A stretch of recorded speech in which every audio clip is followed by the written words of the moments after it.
What up, internet? We are in the S6 today for some exciting stuff, but as you can see, it is snowing outside. I actually ran out of time. This seems to be a common theme lately to film this video, but I posted a picture of my car aired out on Instagram. By the way, if you don't follow me on Instagram, we're getting close to 10,000 followers, which means I can do the swipe up. So head on over to Instagram, and if you haven't clicked subscribe on the channel, there's a button below that click subscribe. I don't usually do that, but you know, you gotta plug the socials every now and again. Anyway, I posted a picture on Instagram of the car aired out, and people were saying we want to see the video. So I had to get it done this week. I'm actually going skiing this weekend, so I gotta figure out what I'm doing for next week's video, but I had to get this done for you guys. So it's a snowy day, it's a Sunday, my kid's asleep, and we're gonna crank out a video real quick, and we're gonna talk about some VAGCOM or OBD11 mods, because I'm using this handy dandy OBD11 module that actually works with an iPhone now. You saw in the last video, I taught you guys how to lower the S6, S7, whatever, in OBD11, and today we're going to be talking about a couple other fun mods. Now again, I am just turning forum posts into video form like I did with the S4 and the SQ5. There is a whole thread on AudiZine of all the VAGCOM mods that you can do on your S6, S7, RS7, S8, whatever you want to drive. We will get into the airing out thing, because I know that's the title of this video. We'll get into that in a second, but I do want to mention another really cool VAGCOM mod, and that is enabling lap timer. We go into control units, we go down to 17 dashboard, we're going to go to long coding, and there's actually this little button at the top that has the people thing. Illumination, seatbelt warning, right hand drive, speed warning, needle sleep, blah blah blah. We have lap timer. Now you see mine is already active, but all you have to do to activate it is take it from not active to active, and that should be in that little people button. There's also a forum post below if you want to do this the long coding way or through VAGCOM. But the benefit of the lap timer, and why I'm harping on this first, is you get to see your oil temperature when you get to lap timer. You press this guy down here. That will get you into this menu, which is usually up here. You're just gonna scroll down to lap timer. And now that you're in there, you'll see at the top right, you can see your oil temperature. Now this is big because when the car says it's up to temperature on coolant, and when it raises that red line from 5,500 to 6,500, the car still doesn't have a ton of oil temperature in it. Obviously, Audi thinks it's safe enough, but I like to wait until it registers on here, which is about 140 degrees, before I even think about getting near pressing on the gas pedal hard. These cars and turbo motors in general, but especially these cars, because we have journal bearing turbos, need oil pressure, and they need warmed up oil to really run properly. So I don't usually get on it until the car is in the 180s, 190s, 200s, and then it's also nice to monitor your oil temps, so you know if they're really high when you're coming to a stop, let the car idle a little bit, let the oil cool down before you shut the car off. So I think that's really nifty. And as a bonus on this screen, Audi rewards you.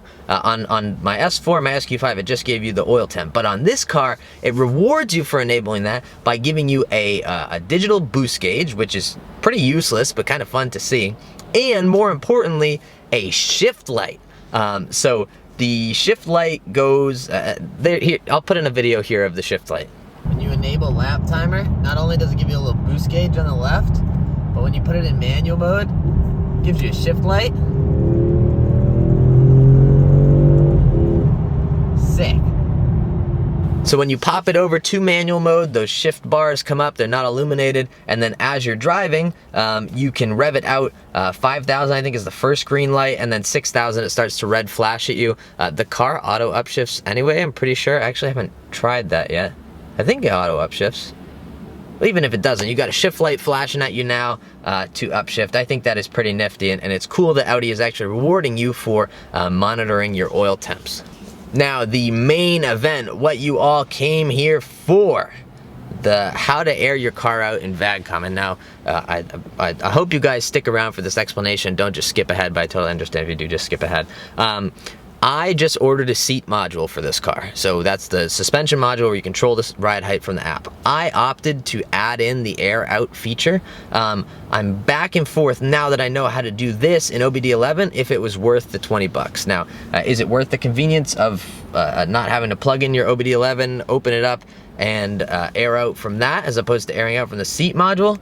maybe if you're like regularly airing out, but if you're like me and you go to a show once in a blue moon and you're generally just driving your car, it probably would have been better to save myself the 20 bucks on the seat module, and then when I really wanted to fully air out, just open up the OBD11 app. But anyway, you guys want to know how to do that, and OBD11 actually makes it really easy. So let me start another screen recording.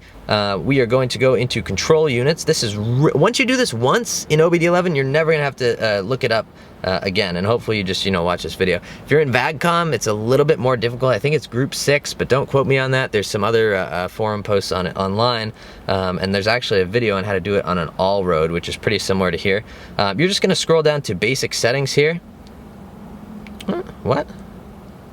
Oh, that's because I'm on dashboard. Oopsies. We are going to go to chassis control. Now before you do all of this, you want to go into basic settings. You're gonna go ahead and search for deactivate level control. We are going to slide to start that. That's easy enough, just so the car doesn't try to adapt while it is aired out. So we are going to go into basic settings. I don't know how we're getting radar right now. Basic settings, vent shock, air shock absorbers for front axle. Slide that, you're good.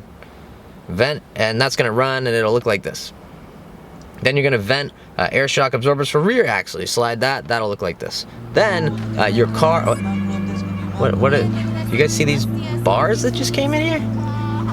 And who's playing music? No, we can't do, my car is filthy. We can't be, no. I didn't know this happened when you did that, but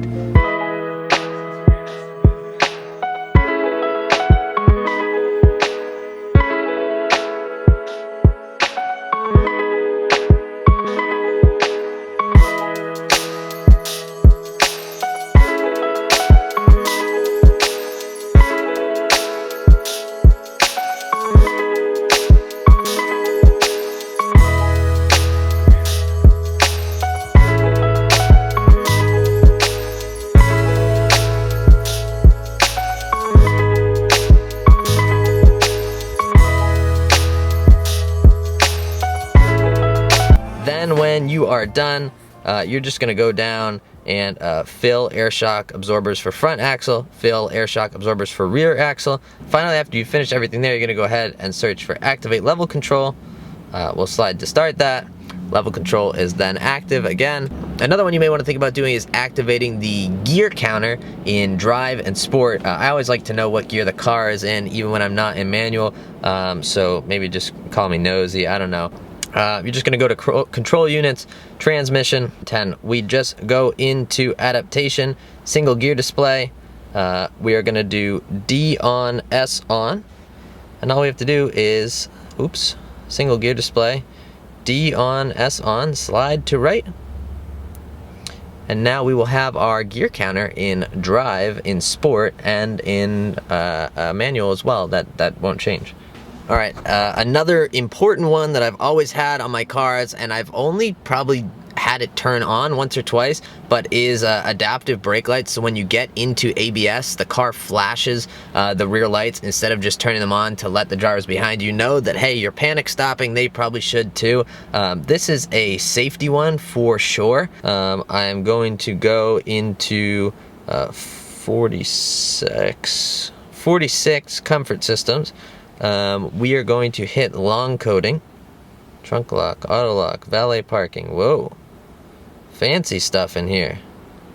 Rear spoiler not installed, darn. This new, what I don't quite get yet is these guys versus byte index versus hex. That confuses me a little bit. It's not as clear as the old one was. The old one was much closer to VAGCOM, but that's okay, because we are going to have emergency brake flashing via turn lights active and emergency brake flashing via brake lights active. We are coding those. That is written. And now you see both of those are active.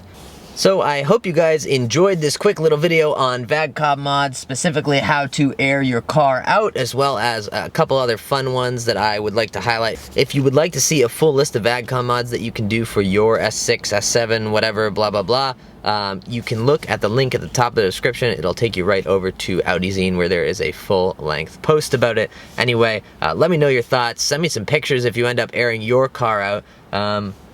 And let me know your thoughts on the seat air out feature versus just doing it in OBD11. I guess if you don't have OBD11, it would make more sense to buy the seat than buy OBD11, maybe? If you're not trying to do any of those other mods? Who knows? Anyway, thank you guys so much for watching. Appreciate you as always. Go out there and spread some positivity, and I will catch you guys in the next video. Peace.